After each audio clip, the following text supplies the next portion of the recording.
Hello बच्चों, कैसे आप सब लोग। इस वीडियो में बात करने वाले हैं सीएस एग्जीक्यूटिव के मॉड्यूल 1 के एक पेपर नंबर 4 के बारे में, जिसका नाम क्या है, टैक्स लॉ। जैसे कि आपको पता है, हमारा जो पेपर नंबर 4 है मॉड्यूल 1 का टैक्स लॉ, ये एमसीक्यू बेस्ड सब्जेक्ट है ना। एमसीक्यू बेस्ड सब्जेक्ट है और इसमें जो हमारे को एक एक नंबर के 100 क्वेश्चन आते हैं। हमारा जो पूरा सिलेबस है, जैसे कि आपको पता है, हमारा जो पूरा सिलेबस है टैक्स लॉ का, ये 2 पार्टीशन में बटा हुआ है।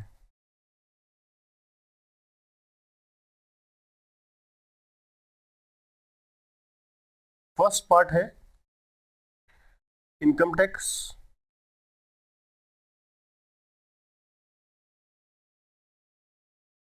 $50 का है। दूसरा जीएसटी प्लस कस्टम, ये भी $50 का है, राइट। अब सबसे इंपॉर्टेंट बात ये आती है कि हमारे को कुल मिला के 1 मार्क्स के 100 क्वेश्चंस आते हैं, ठीक है। कुल मिला के 100 क्वेश्चंस आते हैं हमारे को, 1 मार्क ईच।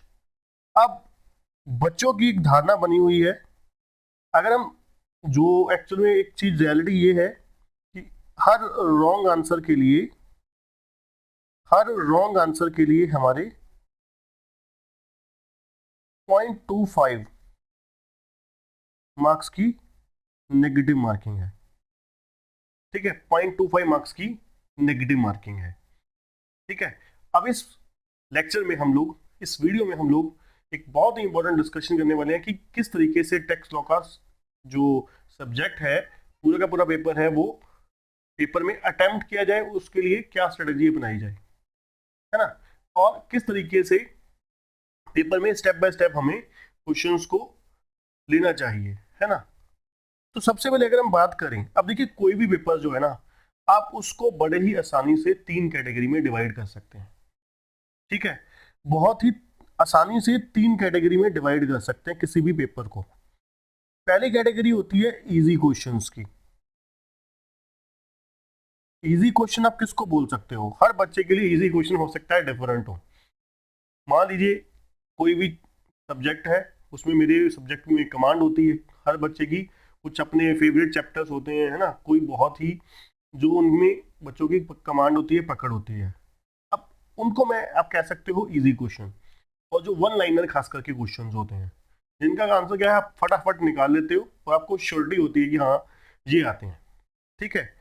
एक होते हैं मॉडरेट, या आप इनको एवरेज कह सकते हो, जिनमें थोड़ी बहुत ही आपको मेहनत करने की जरूरत होती है। मेहनत से मतलब यहाँ पर ये है कि आपको ध्यान से पढ़ना पड़ रहा है, उसको सॉल्व करना पड़ रहा है, मतलब थोड़ा सा टाइम ले रहे हैं। इतना आसान भी नहीं है कि देखते सारी आंसर दिमाग में आ गया, क्वेश्चन कंप्लीट भी नहीं हुआ, आंसर दिमाग में आ गया, है ना। थोड़ा सा मशक्कत करनी पड़ रही है। एक तीसरी कैटेगरी होती है डिफिकल्ट। डिफिकल्ट आप किसको कह सकते हो कि भाई जहां पर आपको इतनी श्योरिटी नहीं है, इतनी श्योरिटी नहीं है कि आंसर सही है या गलत है, और या फिर इसमें आप कह सकते हो कुछ क्वेश्चन ऐसे भी हैं जो आपको नहीं आते, ठीक है। अब देखिए जो इजी क्वेश्चंस हैं, अब आपके चाहे वो 30 क्वेश्चन है, चाहे वो 40 क्वेश्चन है, कम से कम होते हैं हर बच्चे के लिए जो पढ़ के गया है।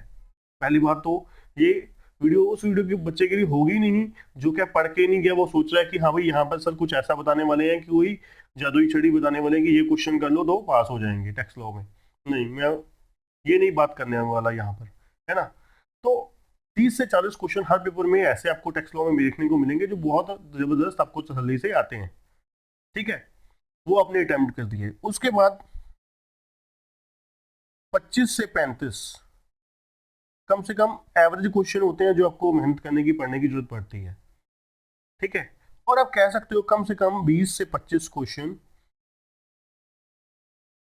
ऐसे होते हैं जो आपको लगता है कि डिफिकल्ट हैं, जो आपको लगता है कि डिफिकल्ट है, टफ लग रहे हैं मुझे, बीच में से 5-10 मान लीजिए आते नहीं है, ठीक है। अब बच्चे मार कहाँ पे खाते हैं टैक्स लॉ के सब्जेक्ट में, क्यों नहीं 60, 70, 80, 90 नंबर लेकर आप आते, इतनी अच्छी प्रिपरेशन होने के बावजूद भी मार्क्स क्यों नहीं लेके आ पाते? उसका कारण क्या है बच्चों?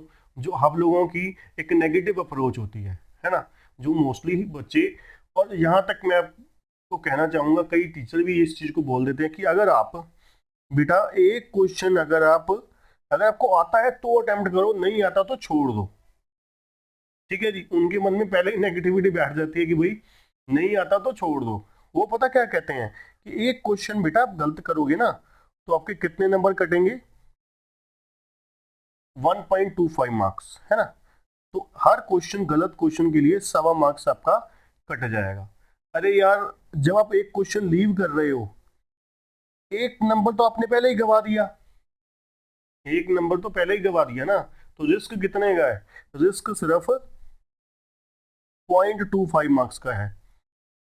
रिस्क सिर्फ 0.25 मार्क्स का है। अगर आपको क्वेश्चन वो 50-50 है या 40-60 है, 60-40 है या 75-25% आपको मतलब श्योरिटी और नॉट श्योरिटी की रेशो इतनी है, तो उसमें रिस्क लेने में कहीं कोई हर्ज नहीं है ना। मेरा तो मानना ये है कि अगर आपको 20 क्वेश्चन भी ऐसे आते हैं, अगर आपको 20 से 25 क्वेश्चन भी ऐसे हैं, अब मान लीजिए 20 से 25 क्वेश्चन अगर आप छोड़ के बैठ गए, एग्जाम में लेफ्ट करके आ गए, लीव करके आ गए, तो समझ के चलो आपके 25 नंबर 75 मार्क्स की गिनती की अटेम्प्ट है। अब 75 में से मान लीजिए कहीं गलती से आपके 20 क्वेश्चन गलत हो गए या 15 क्वेश्चन गलत हो गए, ठीक है, 15 क्वेश्चन गलत हो गए, मतलब 60 नंबर आपके प्लस में है और 4 नंबर माइनस में चले गए। बताओ, तब भी मैं कह रहा हूं कि इतनी अच्छी रेशो ली मैंने सही और गलत की, फिर भी गिनती के 56 मार्क्स आए आपके। ठीक है, अब ये जो 20 या 25 क्वेश्चन है, इसमें ऐसा तो नहीं होगा आपको बिल्कुल ही नहीं आते, ऐसा तो बिल्कुल ही नहीं होगा कि आपको नहीं आते। कुछ क्वेश्चन होता होगा कि नहीं आते, कुछ कंफ्यूजन है, कुछ आते हैं, है ना, ऐसे चल रहा होगा। अगर आप मतलब आपको बिल्कुल ही नहीं आता, उसके बारे ऐसा कभी होता ही नहीं कि बिल्कुल ही नहीं आता, कुछ पता ही नहीं है, कुछ सुना ही नहीं है ना, ऐसी चीज कभी होती नहीं। जो बच्चा पढ़ के गया पूरा सिलेबस, हार्डली 1-2 क्वेश्चन होते हैं जिसमें आपको लगता है कि हाँ बिल्कुल ही दूसरे गोले का क्वेश्चन आ गया। तो उस केस में हमने मतलब क्या है, अगर आप 20 क्वेश्चन भी अटेम्प्ट करते हो, 20 में से अगर आपके सिर्फ और सिर्फ 5 क्वेश्चन भी, अगर आपके 5 क्वेश्चन भी सही हो गए, मतलब +5 हो गए, 15 आपके गलत हो गए, इतनी बड़ी रेशो ले रहा हूँ 1:3 की रेशो, 3 गलत तो जाके 1 सही, प्रोबेबिलिटी बढ़ी है ना आपने, उसके हिसाब से मैं चल रहा हूँ। फिर भी आप देखो 20 में से आपके कितने नंबर आए? 3.75 माइनस में हो गए, फिर भी आप प्लस में चले गए 1.25। ये लीजिए, मैं इतनी बड़ी गलत नेगेटिव रेशियो ले रहा हूँ 3:1 की, 3 गलत तो जाके चौथा ठीक। ठीक है ना। तो मतलब अगर आप खुद सोचिए, अगर 20 में से 10 क्वेश्चन ठीक हो गए आपके, 10 क्वेश्चन आपके गलत हो गए, तो +10 हो गए, -2.5 हो गए, तो ये लगा के चलिए आपके 7.5 नंबर आ गए, 7.5 नंबर प्लस में चले गए। यही एक्चुअली में कैलकुलेशन है जो आपको 60, 70, 80, 90 नंबर दिलवाने में मदद करेगी, है ना। ये चीज अपने फ्रेंड्स के साथ शेयर करिए, है ना, बताइए उन्हें कि एक्चुअली में आप गलत यार हमें सलाह दे रहे हो, ठीक है ना, एक्चुअली में अप्रोच गलत फॉलो कर रहे हो, कि अगर आप 20 क्वेश्चन 25 क्वेश्चन छोड़ ही दोगे फिर आपके पल्ले कुछ बचा ही नहीं, है ना। 25 क्वेश्चन तो आप छोड़ ही आए, अब 75 में से आपको किसी तरीके से लेकर आने हैं कुछ नंबर, है ना, 50+ लेकर आने हैं। अब मान लीजिए उसमें से आपके 25 क्वेश्चन 20 क्वेश्चन गलत हो गए, फिर तो और बेड़ा पार हो गया, अच्छा वाला पेपर आपने सत्यानाश कर लिया उसका। ठीक है ना।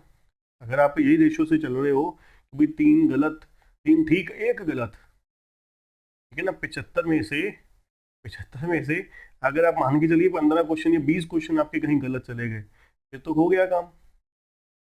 ठीक है ना, बिलो 50 चले गए वो तो, नियर अबाउट 50 रह गए, तो इतने अच्छे वाले पेपर का आपने सत्यानाश कर लिया। तो इसलिए बच्चों ये थोड़ी सी स्ट्रेटेजी फॉलो करिए, मेरे हिसाब से आपको बहुत ही ज़्यादा यूजफुल रहेगी, बहुत ही ज़्यादा एडवांटेज देगी एग्जाम में। ठीक है, तो आज के लिए इतना ही बच्चों, वीडियो को लाइक जरूर करिएगा, चैनल को सब्सक्राइब करना, बेल आइकन दबाना मत भूलिएगा।